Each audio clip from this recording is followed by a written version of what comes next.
Hello everyone, hope you and your family are well. First and foremost, thank you for coming to today's lesson. Before we start, take a look at this disclaimer. I share my personal experiences for educational purposes only. Here's my contact information, my website, www.traderhelp101.com, my email, alexander@traderhelp101.com, and my YouTube channel, traderhelp101.com, where I help traders learn the psychology of risk management. This is an area where traders really get hurt, especially at the very beginning, because they don't follow risk management rules.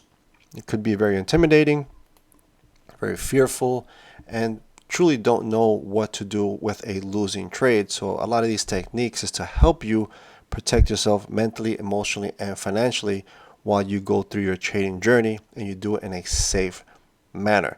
So today we're going to talk about block trading. What is block trading? It means to plan out and execute 15 trades. Only after completing all 15 trades, you review your results. This is important because a lot of traders break risk management on a per trade basis. They go in too big, or they don't stop out a trade, and it goes from a small loss to a huge loss. And we talk about the 4 losses, and that is planned loss, respectable loss, embarrassing loss, and devastating loss. So when you understand that you're going to plan out 15 trades and then review your results, it makes it a lot easier to remove and exit a losing trade, because it's just a trade in a 15 trade sequence. It's just a trade of the 15 trades you planned out and you're going to execute. All right. And the 15 trades are part of your trading frequency. You don't want to have 15 open trades. All right. That's not recommended. If that's your trading style, you're doing well with that, that's fine, but that's not recommended to have that many open positions in a portfolio, no matter the size. Okay. So make sure that you're monitoring your portfolio at the same time. But the idea of block trading is to get traders off the single trade mindset, that they need to be right in this trade. They break risk management rules before, during, and after the trade, because before they enter the trade, they may be thinking, I'm going to put on a big position.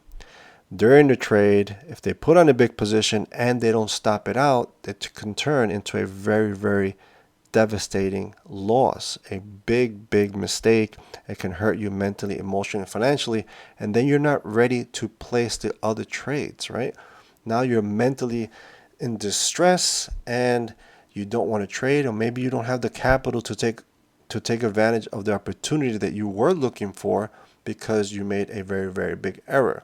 Now, trading is risky, and therefore a lot of these techniques is to help you implement and to give you the willpower to follow risk management rules on a per trade basis, so you can have a long trading life, especially to preserve your capital. So if you're trading, let's say, multiple stocks, then you can plan out, let's say, 2 trades on SPY, 2 trades on Netflix, but only trades that are meeting your criteria. You don't want to enter trades that are not meeting your criteria. And waiting, this is important because we get these questions a lot. Waiting for a trade is important. That's part of planning out a trade, and you're going to plan out when you're going to enter, when you're going to exit for profits, and when you're going to exit for a loss, and and know your max risk. So once again, thinking in block trading, this would be a series of completed trades, and you can see here that you don't know where the losses will appear. Will it appear in trade number 9, 4? Would you have a losing streak at the beginning or at the end? We don't know. So here's an example, right? The first trade is a profit, loss, profit, loss. Now, we go on a losing streak on this example, but once again, we don't have the figures of these profits and losses, but what we do know is that there is profit and loss in this trade series. Therefore, you can't break risk management. We also don't see if any of these losses are devastating losses, right? And that's not what we want to see and have appear in our trading account. We want it all to be planned loss or respectable loss and operate in that area 90% of the time so we can continue trading, build accountability with ourselves, and more importantly, be strategic in our approach to trading. So here you can see that even on a losing streak, the result was net 1,000, and you may feel, right, a little bit, distressed, maybe uncomfortable that you want a losing streak, right? Your pride and ego may be there, but you can see that through this trade sequence, these 15 trades, you got through it with a profit. And that's more important than anything else, regardless of how you feel about a losing streak. But it was planned because you followed your strategic risk management. And this is where you're going to protect yourself and move forward and build accountability, build that muscle, build resilience, and just be really, really more strategic. Now, this is a very, very good way to truly get risk management under your belt. You must practice it just like anything else, just like your entries, your exit, and gaining screen time. Practice risk management. So we're going to plan for the worst. Don't let this be so intimidating. Let it plan for the worst.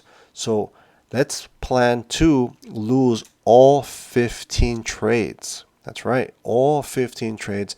And that way you know where your account's going to be if you were to lose all 15 trades. What is your max risk for 15 consecutive losing trades? Is it going to be minus 1,500? If that's okay with you, then you know that you have a 100 max risk per trade. And you know that your account value after losing 15 consecutive trades, where it's going to be. So there's no surprises. This allows you to enter the market with less stress and fear and without hesitation, because in a 15 trade series, you already planned out the worst case scenario. You planned out, hey, if I lose on these next 15 trades, my account's going to be at X value, and I'm okay with that. If that value is too low for you and you're uncomfortable with that, and mentally, emotionally, and financially, then you reduce the risk and you go through the process. But the idea is to reinforce, to be strategic with risk management so you don't get hurt, because once again, this is where traders really, really have issues, because it seems it's a little bit intimidating and they don't want to be wrong or lose money, right? Pride and ego get in the way of risk management, and we hurt ourselves. And then when we do hurt ourselves, we want to go back and look at the rules or make up rules. So let's have the willpower to have the rules already there and just follow them. Okay, so now that we planned for the worst case scenario, we can look at allocating risk this way. So we're going to look at that if the max risk per trade is $100, you can see in this 15 trade series, you can up the risk and still not get reckless, right? If your max risk is 100, because of the trading scenarios, because of the trading environment, you will have to also reduce risk, right? There's going to be risk on, risk off. There's going to be times you're going to be in cash. There's not, every single scenario is not going to be a max all-in aggressive trade. That's not what trading is about. You must adjust your risk management. You must adjust your trading frequency. You must adjust when to trade and when not to trade.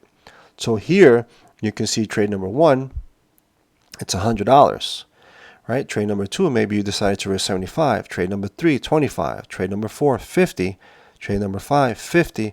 And then, you see a better scenario. You know what? I want to take a little bit more risk on this trade, but still be strategic and still have a max risk on trade number 6, and I'm going to risk $100. Trade number 7, I'm going to risk $100. Trade number 8.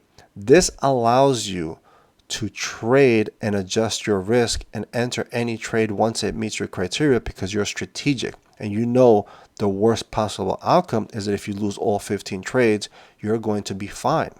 So therefore, you can adjust your risk and not feel so constraint. You still have that freedom to risk more if you emotionally want to risk more, but still do it in a respectful, strategic manner where you're not going to hurt yourself and turn a small loss into a devastating loss. You don't want to see this type of risk management and then all of a sudden see $700,000-$800,000 loss, because now basically you just gave up 8 trades of risk management, and now you have to make up that money. So therefore, let's be a little bit more strategic. So here are the benefits of thinking in block trading. You're going to detach yourself emotionally from the per trade basis, because now, once again, if you have a losing trade, you know it's just one losing trade of the 15 trades or the multiple trades you're going to place in the future. And this is important because you're going to say, you know what, after completing 15 trades, I'm then going to review my result. And it gives you that ease. There's not so much pressure needing to be right on this particular trade. And therefore, hopefully, will give you the willpower to not break risk management rules, because you have multiple trades to place throughout the year. Therefore, allows you to think in probabilities and allows you to really be prepared to take on risk. Number 2, planned risk management over multiple trades. We reviewed that. We planned for the worst case scenario. And it gives you structure with risk management. That's something that needs to be practiced on a per trade basis. Every time you're going to enter the market, you know, hey, I can be wrong, but it's okay. It's okay to be wrong. It's not okay to let a small loss turn into a devastating loss and have that happen multiple times in your account. It can really hurt you, and more importantly, just set you back emotionally and mentally, where trading is going to be very, very stressful, taxing, and just really drain you. And that's not what you want. You want it to be a joyful activity. And you can see that trading is very joyful and engaging. So let that joy and happiness continue in your trading. And you can do that by having risk management and by planning out risk management over multiple trades, or reviewed as 15 trades. We prepared for the worst possible outcome, so you know exactly where your account's going to be if you lose all 15 trades. No worries on that. Trains you to think in probabilities, because we don't know when our losses are going to come or our profits, and therefore we just want to be more careful with each trade. And provides structure. In general, block trading will provide structure to your entire trading process, and especially towards risk management. And here's a very, very good recommendation. This book recommendation, Unknown Market Wizards, as we close up this lesson. Unknown Market Wizards is a really, really good book. I highly recommend it because the author interviews private traders that do extremely, extremely well in the market. They don't trade other people's monies. They're unknown to the world until they get published, and they have astronomical, really good returns. And you'll have an idea of the different styles that they trade and the obstacles they face to become successful, and more importantly, their risk management rules. And all traders have risk management rules. All right. And here's my contact information. Once again, here is the motto. It does not matter what, when, or how you trade. You must have risk management rules. You must have money management rules when you're trading. Trade safe, and thank you